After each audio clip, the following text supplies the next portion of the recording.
Marlon Tapales, nakahanda na para sa International Boxing Federation Interim Super Bantamweight fight kontra yan kay Sam Goodman na posibleng maikasa. Manny Pacquiao, marami ang nag-alala na nakita ang kanyang unang video footage ng kanyang training. Marami ang nagulat dahil bakit sobrang pagod na agad si Pacman.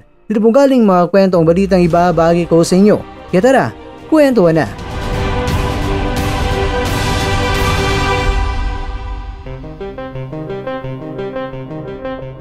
Ito ang post ng promoter ni Tapales na kung saan ay pinangungunahan nila na napaka-posible talaga ng susunod na makakaharap ni Tapales ay itong si Sam Goodman.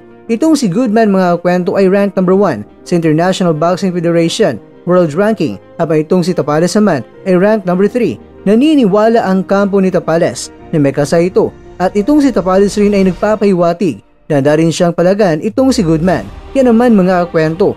Kung sakaling magarap ang dalawa, narito naman ang napakaprangkang prediksyon ng artificial intelligence kung sino nga ba ang magwawagi, ang bangungot ng pinasbak o itong si Goodman. Ang laban sa pamamagitan ni Marlon Tapales at itong si Sam Goodman ay isang makasaysayang pagtutuos sa Super Bantamweight Division.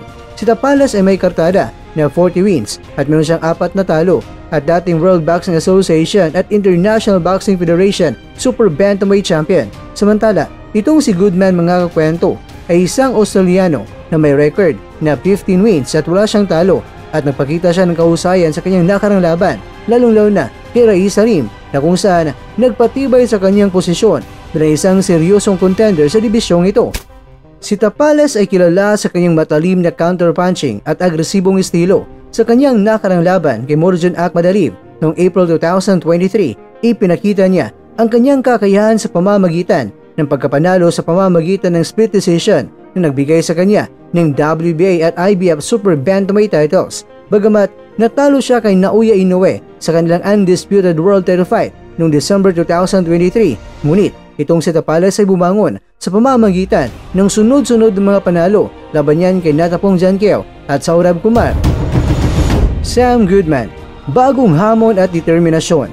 Bagamat mas bata at may mas kaunting karanasan sa professional na laban, ay nagpakita ng tapang at taktikal na kahusayan sa kanyang laban kay Alim. Sa kabila ng mga pagdududa, pinatunayan niya na kaya niyang makipagsabayan sa mga veterano ng dibisyon. Pagsusuri at prediksyon. Narito naman mga kwento ang pagsusuri at prediksyon ng artificial intelligence. Bagamat may mga maraming karanasan si Tapales, hindi may kakaila ang potensyal ni Goodman. Ang kanyang kabataan at determinasyon ay maring magbigay sa kanya ng kalamangan sa bilis at stamina. Gayunpaman, ang taktikal na karanasan ni Tapales at ang kanyang kakayang mag-adjust sa iba't ibang estilo ng kalaban ay maaring magbigay sa kanya ng edge sa laban. Narito naman ang conclusion ayon sa AI. Ang laban ni Tapales at Goodman ay isang masalimuot na pagtutuos ng karanasan laban yan sa kabataan.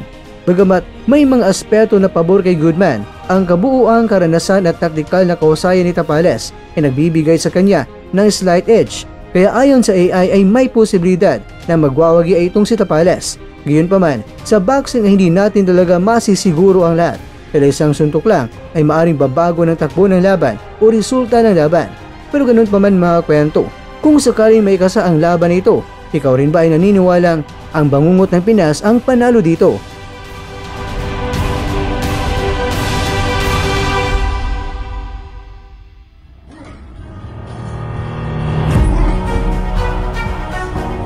Mga kakwento, maaring iba-iba ang opinyon natin sa ipinakitang training video ni Pacman.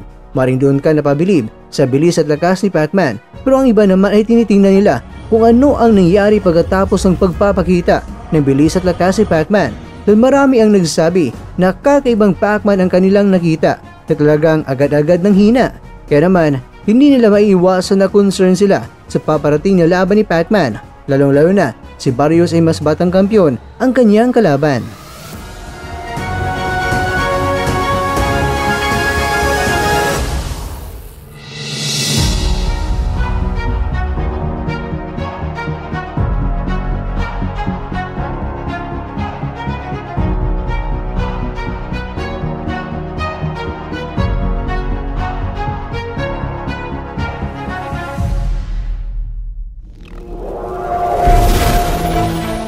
At dyan nagtatapos ang ating kwento.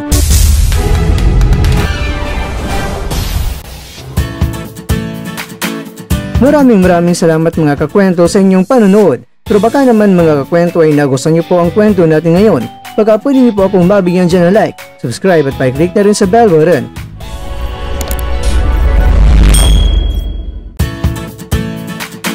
Pero bago tayo tatapos mga kwento, syempre, shoutout po muna tayo dyan sa ating mga kakwento. Kay kakwentong Papa Lukaku, kay kakwentong Golden Punch, kay kakwentong Bert Ortega, at kakwentong nanonood ngayon, shoutout sa iyo dyan. Bueno, hanggang dito na po muna ang ating kwentuhan. At abangan nyo na po ating susunod na video. At dito lang po yan sa isang channel na kung saan maaring ito'y mga kwentong di pa na kwento sa inyo.